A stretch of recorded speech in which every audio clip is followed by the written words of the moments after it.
حلیمہ سعدیہ کہتی ہیں محمد صلی اللہ علیہ وآلہ وسلم کی برکت سے خشک سالی میں بھی میری تمام بھیڑ بکریاں خوب دودھ دیتی تھیں۔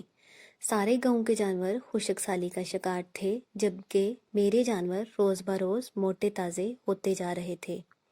تمام لوگ اپنے چرواہوں کو ہدایت کرتے کہ اسی چراگاہ میں اپنی بھیڑ بکریاں لے جاؤ جہاں حلیمہ کی بکریاں جاتی ہیں۔ لوگ کہاں جانتے تھے کہ فرق چراگاہ کا نہیں، فرق تو وہ خوش قسمتی ہے جو میرے حصے میں آئی ہے۔ حلیمہ سعدیہ گزرے ہوئے دنوں کو یاد کرتے ہوئے کہتی ہیں،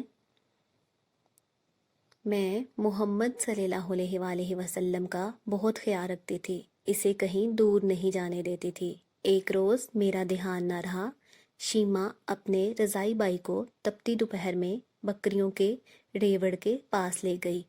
میں تلاش میں نکلی اور شیما تک پہنچ گئی۔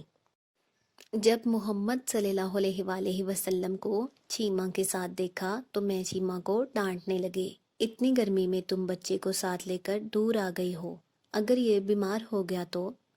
شیما نے جواب دیا، اماں جان، بادل کا ایک ٹکڑا میرے بھائی پر سایہ کیے ہوئے ہے، ہم جہاں جاتے ہیں بادل کا ٹکڑا ساتھ جاتا ہے۔ پچھلے 2 سال حلیمہ سعدیہ کے لیے آنے والا ہر دن پہلے سے بہتر رہا۔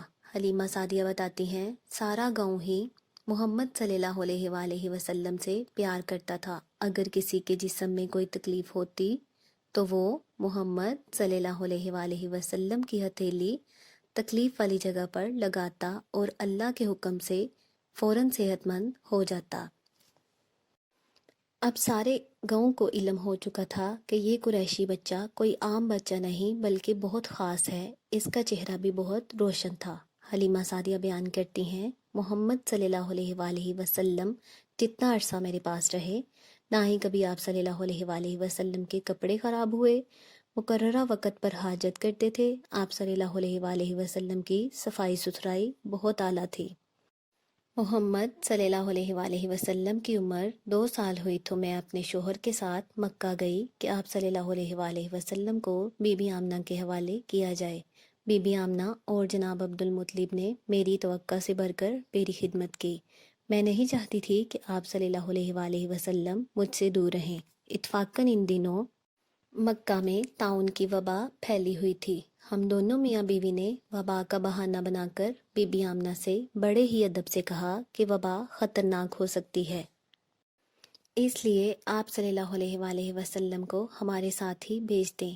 ہمارے بار بار کہنے پر وہ راضی ہو گئی۔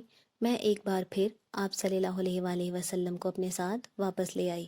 حلیمہ سعدیہ بیان کرتی ہیں، محمد صلی اللہ علیہ وآلہ وسلم کے دوبارہ ہمارے گاؤں آنے کے کچھ عرصہ بعد ایک عجیب واقعہ پیش آیا۔ آپ صلی اللہ علیہ وآلہ وسلم اپنے بہن بھائیوں کے ساتھ کھیل رہے تھے کہ 2 نورانی صورت والے انسان سفید لباس پہنے ہوئے وہاں آئے۔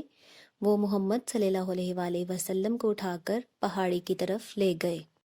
انہوں نے محمد صلی اللہ علیہ وآلہ وسلم کا سینہ کھولا۔ یہ دیکھ کر عبداللہ گھبرایا ہوا میرے پاس آیا اور کہنے لگا، اماں، 2 آدمی قریشی بھائی کو اٹھا کر لے گئے ہیں۔ میری تو جان ہی نکل گئی۔ دوڑتی ہوئی محمد صلی اللہ علیہ وآلہ وسلم کے پاس پہنچی، دیکھا تو وہ ٹھیک ٹھاک کھڑے آسمان کی طرف دیکھ رہے تھے۔ میں اور حارث دونوں پریشان ہوئے۔